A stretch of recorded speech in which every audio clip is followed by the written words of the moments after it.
Please set in a comfortable meditation posture and close the eyes.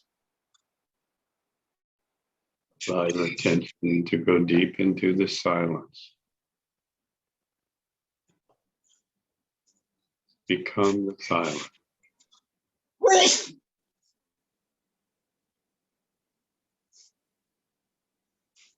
You are the silent witness.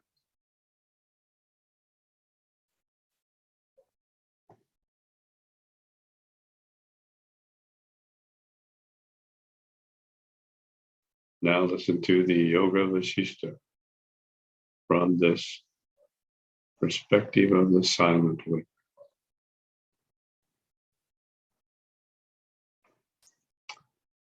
Book 5.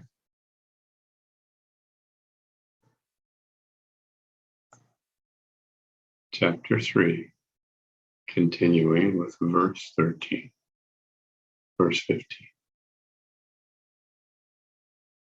Next came the minister Sumatra and others, with the learned Pandans Somya and others. Ram and his brothers followed with the sons of royal ministers.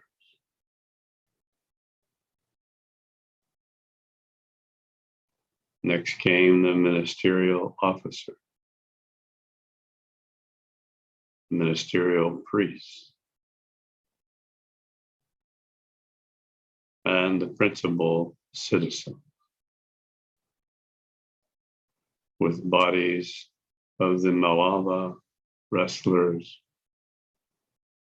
and servants of all orders and townsmen of different professions.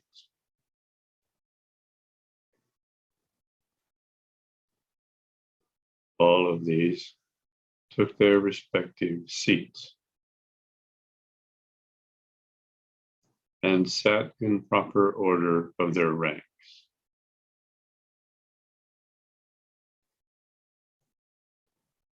They kept looking intently on sage Vasishta with uplifted heads and eyes. The murmur of the assembly was hushed, and the eulogist recitation stopped.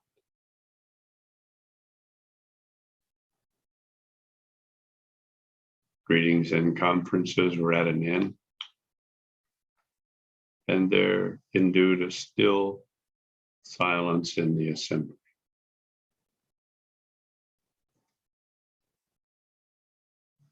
Winds blew sweet fragrance upward from the cups of full-blown lotuses and scattered the dust of their filaments in the spacious hall. Clusters of flowers hung about the hall, diffusing their scents all around.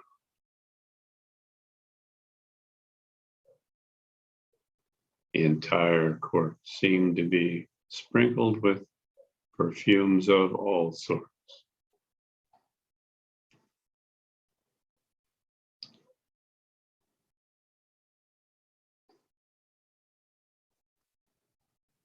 Queens and princesses sat at the windows to see the assembly in the other hall. They sat upon their couches in the inner apartment, which was spread over with flowers.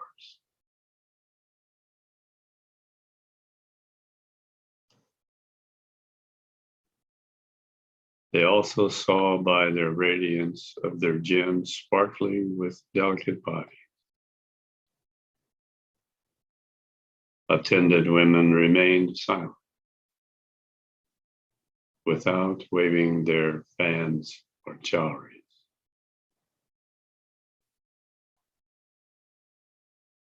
The earth was sown with oriental pearl, by dawning sunbeams, and the ground was covered with flowers, glistening at the sunlight.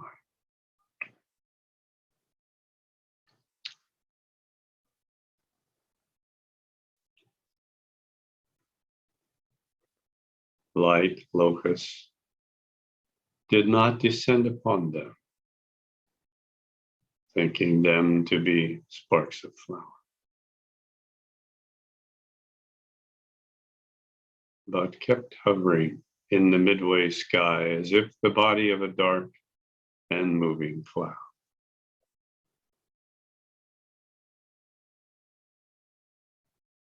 Respectable people sat in mute wonder to hear the holy lectures of Vasishta. Because agreeable advice derived from the society of the good is beyond all estimation. Spiritual masters, Vidyadharas, saints, Brahmins, and respectable men gathered from all sides of the sky and forest, and from all cities and towns. They gathered around Vasishta and saluted him in silence,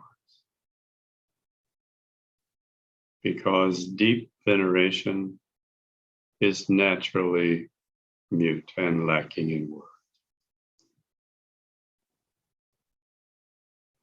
The sky was covered with golden dust carried by fluttering bees from the cups of the starch-like lotuses, where they had been enclosed at night. Soft airs blew the tinkling sound of ringing bells, hanging on strings in the doorways of houses.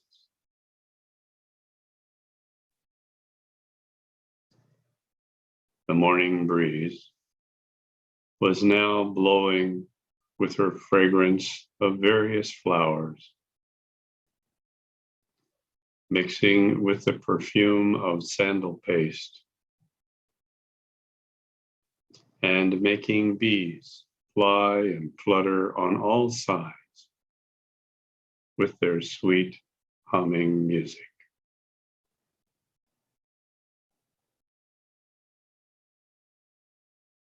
Chapter 4. Dasaratha's praise. Rama asked Vasishta to continue. Valmiki continued.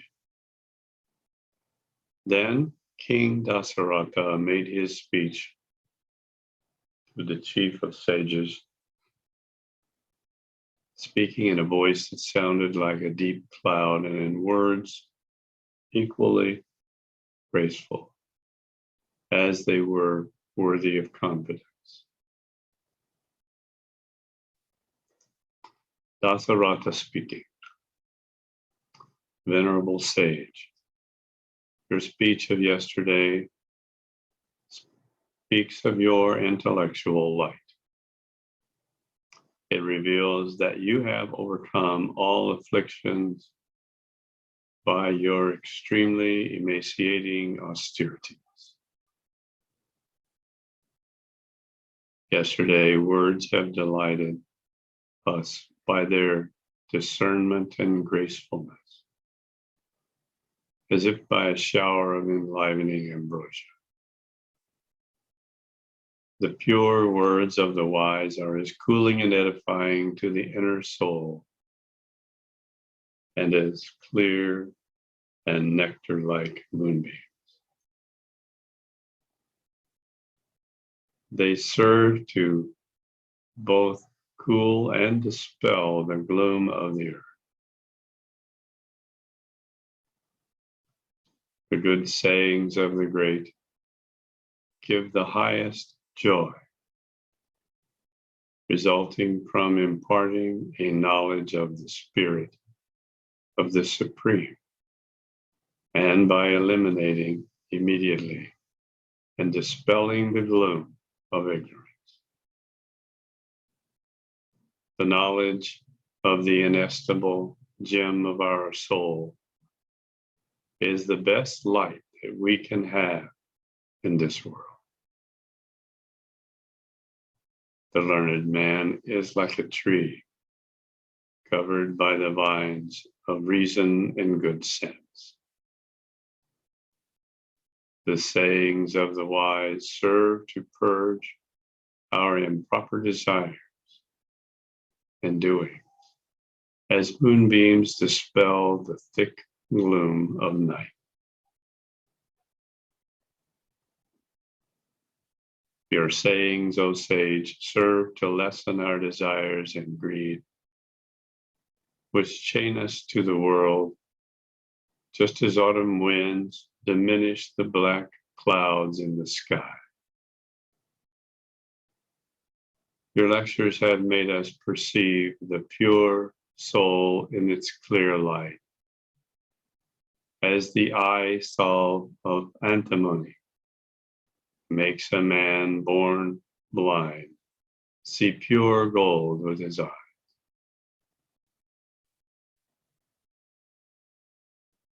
The mist of worldly desires that has covered the atmosphere of our minds is now beginning to disperse by the autumn breeze of your sayings.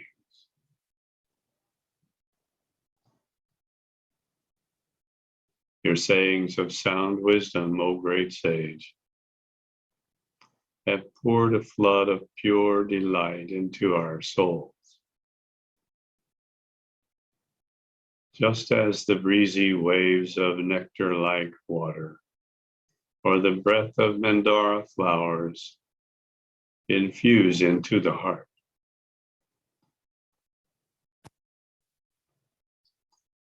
O my Ram, those days spent attending on the wise are truly cheerful. Otherwise, the rest of the days of one's life are indeed dark and dismal. O my lotus-eyed Ram, ask now what more you need to know about the imperishable soul. As the sage is favorably disposed to tell you everything. Valmiki speaking. After the king had ended his speech, the venerable and high-minded sage Vasishta, who was seated before Ram, addressed him, saying, O Ram, the moon of your face, do you remember all that I have told you so far? Have you reflected on the meanings of my sayings from first to last? Do you recollect, O victor of your enemies, the subject of creation and its division into the triple nature of goodness and all, and their subdivision into various kinds?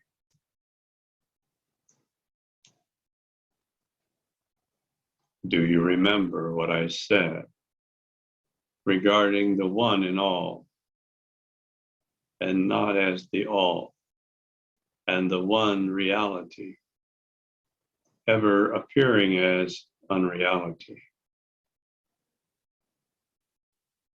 Do you retain in your mind the nature and form of the Supreme Spirit that I have expounded to you?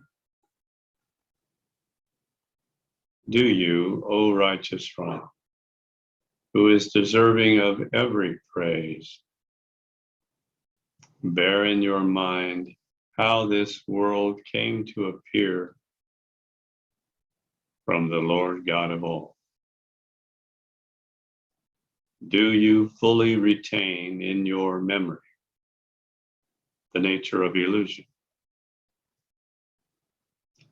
and how it is destroyed by the efforts of the understanding, and how the infinite and eternal appears as finite and temporal in space and time? Do you, O blessed Ram, keep in your mind that man is no other than his mind, as I have explained to you by proper definition and argument? Have you, Ram, considered well the meaning of my words? And did you reflect in your mind at night yesterday's reasoning? It is by repeated reflections in the mind and learning by heart that you have learned what you derive the benefit of your learning, and not by negligently laying it aside. You are a proper receptacle for learning only when you have retained a rational discourse and a holy sermon, like brilliant pearls in the chest of your capacious and reasoning breast.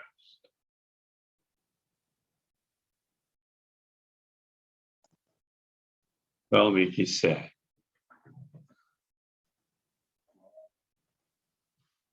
being addressed by the sage, the valiant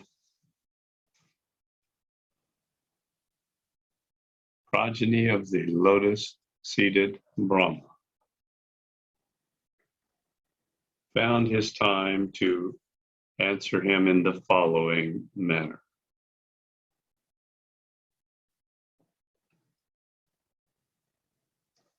Ram replied, O sage who is acquainted with all scriptures and creeds, you have expounded sacred truths to me. I have, O noble sage, fully comprehended their meaning. I have deposited everything that you said verbatim in the casket of my heart. I have well considered the meaning of your words during the stillness of my sleepless night. Your words, like sunbeams, dispel the darkness of the world. Your radiant words of yesterday delighted me like the rays of the rising sun. O great sage, I have gracefully preserved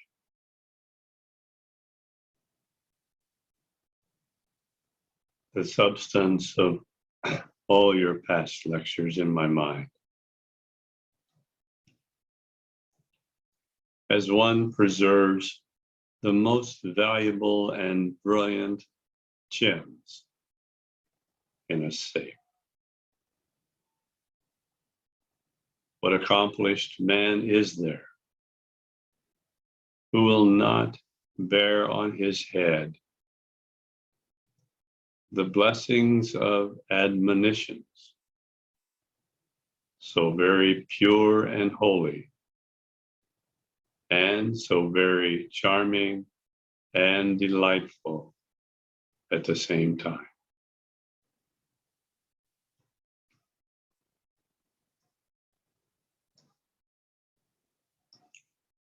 We have shaken off the dark veil of the ignorance of this world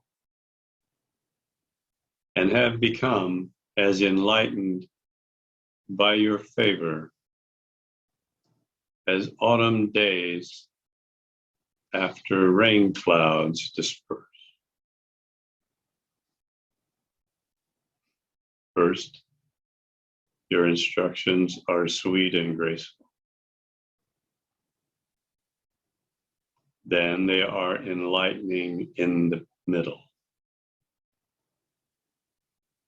Then at the end, they are sacred by the holiness they confer. Your flowery speech is always delightful to us by the quality of its blooming and unfading beauty. And by virtue of it, conferring our lasting good on us. O sage who is learned in all scriptures, who is the channel of the holy waters of divine knowledge, and who is firm in your protracted vows of purity, cleanse us of the impurity of our many sins through your purifying lectures. Chapter 5.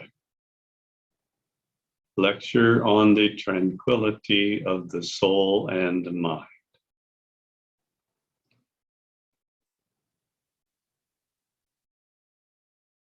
Vasishtha said, now listen with attention to the subject of tranquility for your own good. In it, you will find the best answers.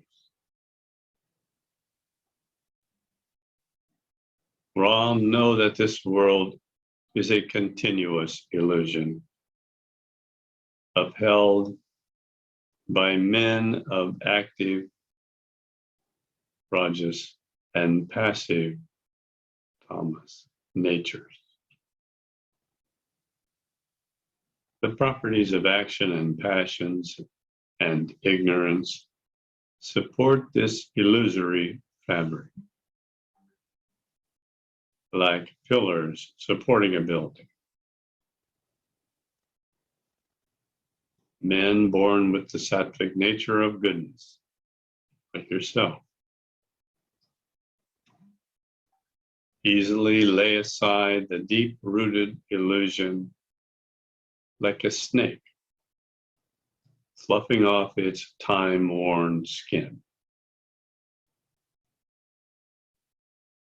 But wise men of good sattvic dispositions, and those of the mixed nature of goodness and action, rajas, sattva, always think about the structure of the world and its prior and future states.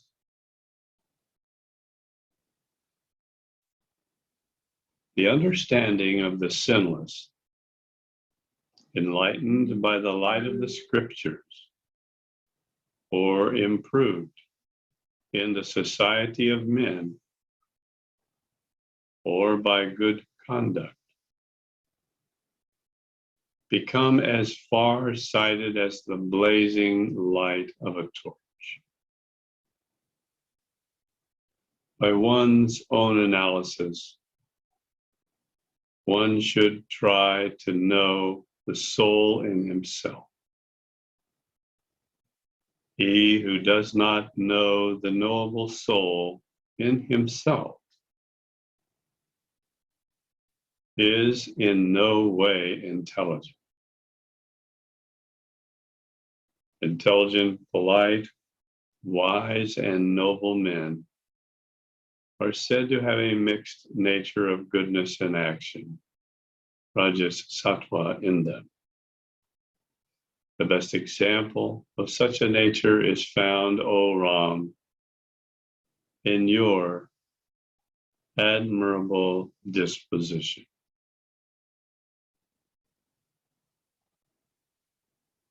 Now let us continue, established as the silent witness, going deeper and deeper into the silence.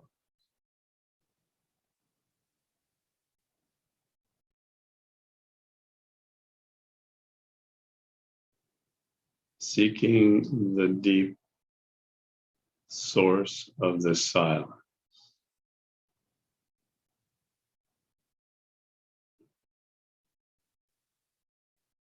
Let's perform the technique of Trimana Sanyama on the esoteric Mahamantra,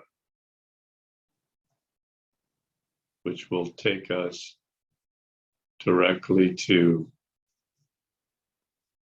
the deep, absolute field of the silent witness. As we balance the karmic traces that have arisen today from this reading of the Yoga Vasishta.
Jay Gurdev.